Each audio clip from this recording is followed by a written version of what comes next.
जैसे ही मुझे पता चला कि हमारे इंदौर में भी माँ वैष्णो देवी जैसा मंदिर से बिल्कुल मिलता जुलता है, तो मैं भी अपनी फटाफट से गाड़ी उठाकर और निकल चली। मंदिर का रास्ता करीब आ रहा था और मेरी एक्साइटमेंट और बढ़ती ही जा रही थी। फिर मैंने फटाफट से प्रसाद लिया, मैं पेमेंट कर ही रही थी। फिर पेमेंट मैंने सोचा आके करते हैं, हमने आके पेमेंट किया। लेकिन अभी भी मेरे मन में सिर्फ एक ही सवाल चल रहा था, क्या सच में माता वैष्णो देवी जैसा मंदिर हमारे इंदौर शहर में भी है? और मेरा ये सवाल क्लियर होता है मंदिर के अंदर जाने के बाद ही। तो हम अब प्रसाद लेके फटाफट मंदिर के अंदर चल दिए। मुझे रास्ता नहीं समझ में आ रहा था, तो मैं वो दीदी से पूछने लगी कि रास्ता यहीं से, और मैं और मेरे हस्बैंड यहाँ मंदिर के लिए चल दिए। और पता है, हम धीरे धीरे जैसे ही मंदिर में एंटर हो रहे थे, आगे बढ़ते जा रहे थे, तो हमें अलग ही वाइब्स आ रही थी कि हम माता वैष्णो देवी जी के दर्शन करने के लिए निकल चले। सबसे पहले हमने गणेश जी के दर्शन भी किए थे, और यहाँ पर सच में आकर ऐसा लग रहा था कि हम सच में माता वैष्णो देवी जी के ही मंदिर जा रहे हैं।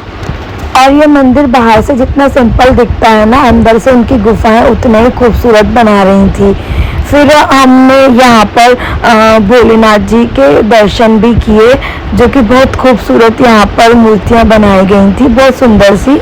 यहाँ के दर्शन करके फिर हम माता वैष्णो जी के दर्शन के लिए आगे बढ़ गई। मैं यहाँ इतना ज़्यादा थक गई थी कि मुझे चढ़ते भी नहीं बन रहा था, कि बहुत ऊंचाइयों पर ये गुफाएं बनी थी।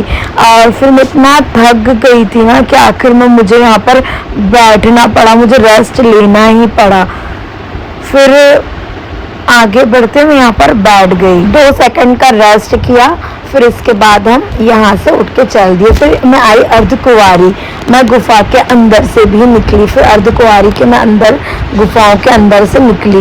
ये भी बहुत छोटी सी गुफा थी, कैसे इतना मुश्किल हुआ था निकलना, ठीक है निकल गए, क्योंकि माँ वैष्णो जी के दर्शन करने थे। यहाँ छोटी सी गुफा से देखो मुझे माँ वैष्णो जी के दर्शन हो रहे थे, क्योंकि अंदर वीडियोस फोटो क्लिक करना अलाउ नहीं था।